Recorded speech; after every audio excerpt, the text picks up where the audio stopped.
Dr. Akmal, what is narcissistic personality disorder? A narcissistic personality disorder is an extreme form of something that we all have. So, as I say normally, is that we're all narcissists and we all have narcissistic traits all our lives, and we need to exist, to like ourselves. And as children, we are narcissistic all the time because our needs come first. Otherwise, we will cry so much that nobody will be able to take any rest.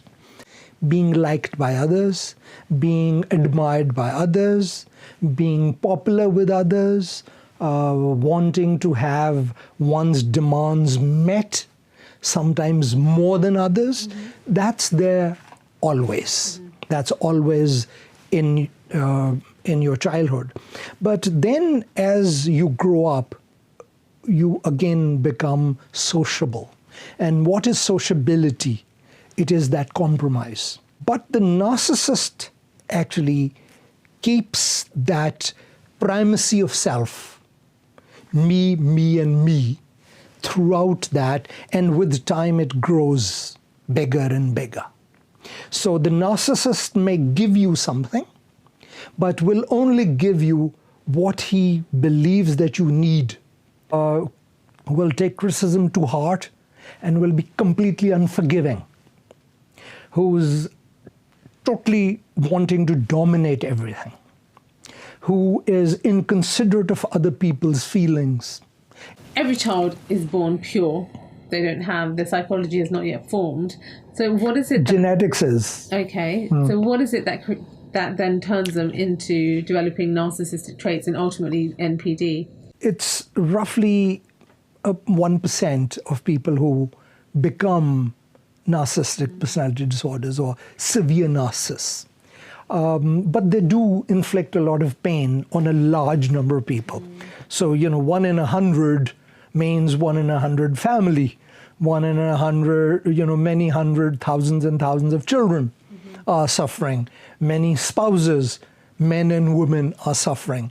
And some environments are more encouraging of narcissism. So if you have a narcissistic parent, that narcissistic parent is dominating the household.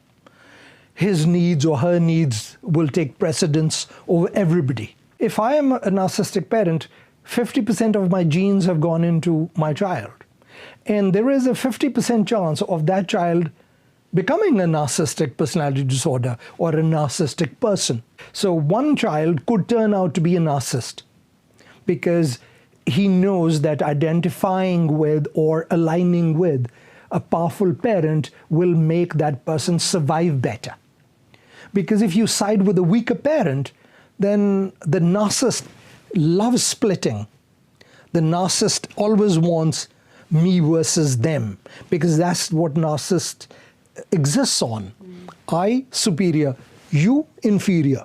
So once a young person has grown up and they've identified narcissistic abuse either from their family or from their partner, what can they do to protect themselves? Should they stay in that relationship? Should they leave? Or is there hope that that person with narcissistic personality could perhaps change? Hope is always there, but it depends on how long. It depends on insight. It depends on the willingness to change. It depends on the spread of life and the time spent.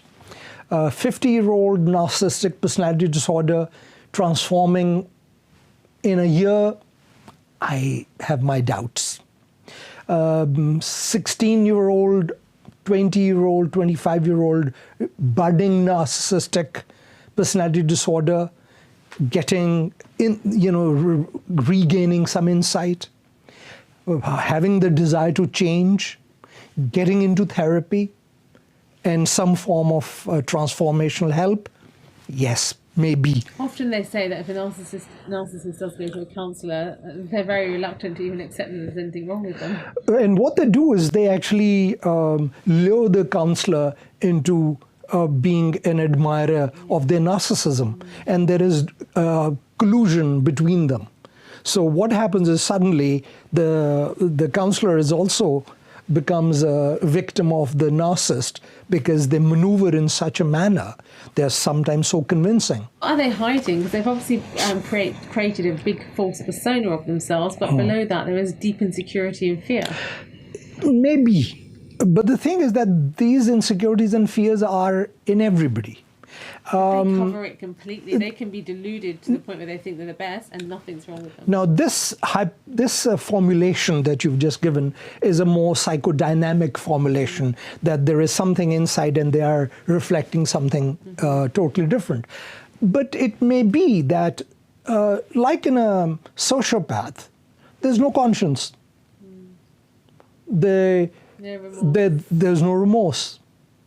So maybe the grandiose believes, even inside, that he's grand. But that grandiosity is a false grandiosity. They aren't the best author in the world or the greatest dad or the greatest philanthropist and so on. But you see these adulation lovers, the non-celebrity celebrities. A narcissist exists on complete domination of the environment. And until he or she has that domination of the environment with this adulation or with this silent understanding by everybody that he or she is the dominant person. And that's where the narcissist abuse comes in, because of total lack of insight into one's own demands on others, which are destroying other people. And so that is why what you realize is that after a little while, the narcissist becomes alone, lonely. People abandon the narcissist because they will tolerate that for a while. The spouse may tolerate it for a while, but then will not tolerate for long.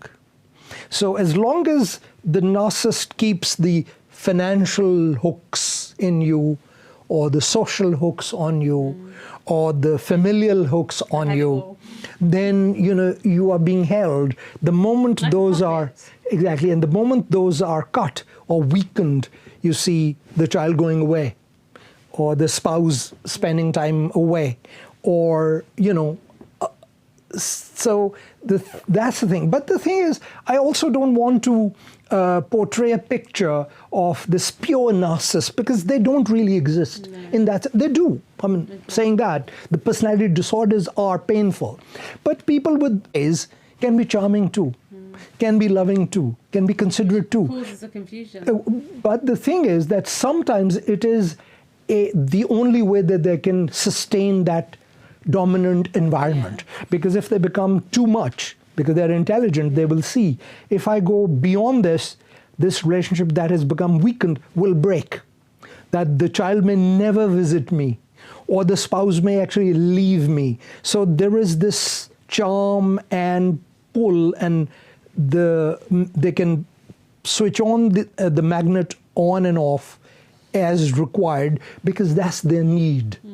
They won't be able to exist in total isolation, where there's no adulation, no admiration, no grandiosity being recognized, no power being exercised.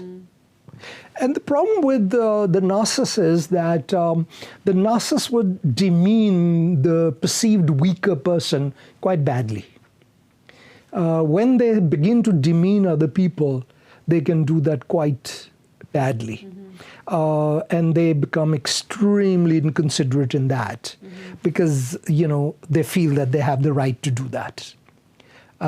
Because, that then maintains that differential that they perceive themselves to be.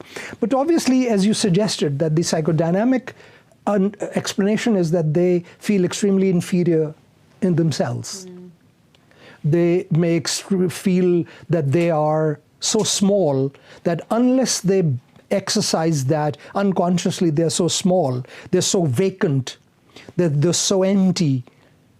Because, for a person to claim that grandiosity, you have to have that substance in you.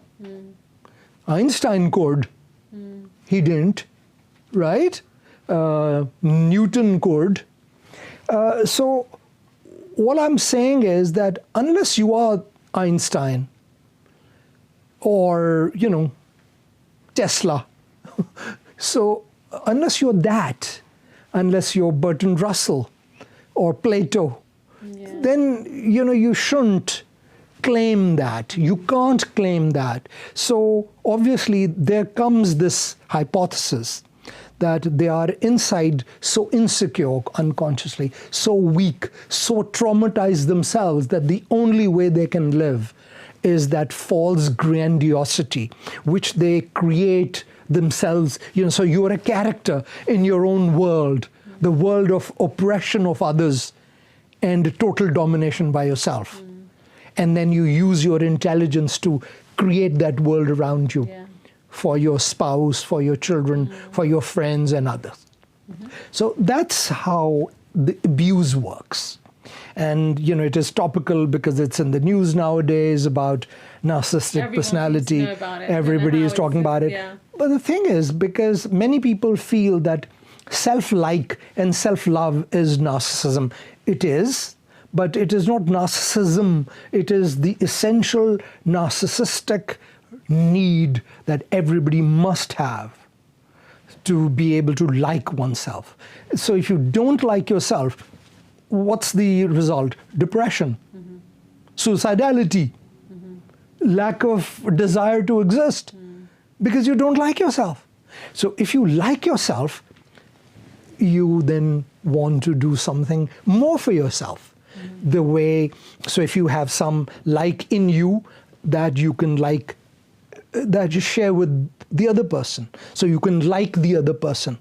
And then you want to get the other person close to you because you like yourself and you want to have the other likable person close to you. So when that happens, your own like for yourself increases because this other likable person has added some positivity into your life. So that's where I feel that a degree of narcissism is essential for existence and happy existence. But as like psychopathy, like emotional dependency, like everything else, an extreme of narcissism is a nightmare. And those who live it know it. And so those who live it should really empower themselves and inform themselves on how to be able to handle the situation and the narcissist. Otherwise they won't survive it, or to just move out of the house. Why not?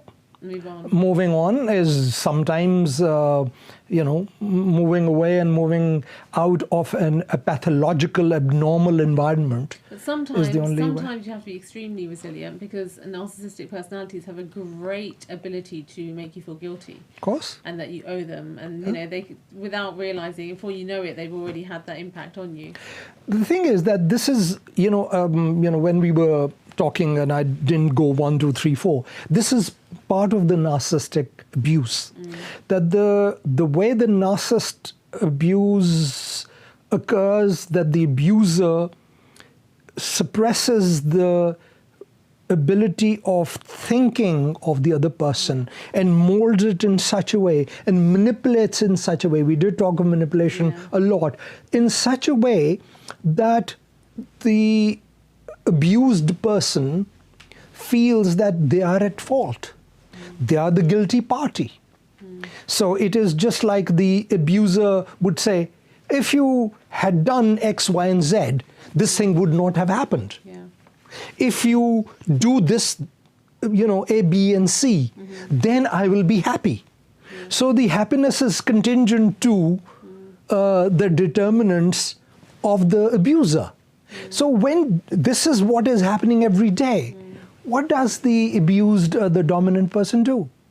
Either give up and say, yeah, okay, I'll do it. Or walk away if they have the financial and emotional wherewithal, or they want to, they don't care about their social position. Because what does the narcissist abuser does? He uses that facade of a social persona as an integral part of their existence. Because what is a narcissist abuser is nothing without the narcissistic abused. So they are like, part of that electron proton movement. They have to be within that atom. So one knows that one isn't complete without the other. So that's where the narcissist will retain and pull that person together, because without him, there's nothing.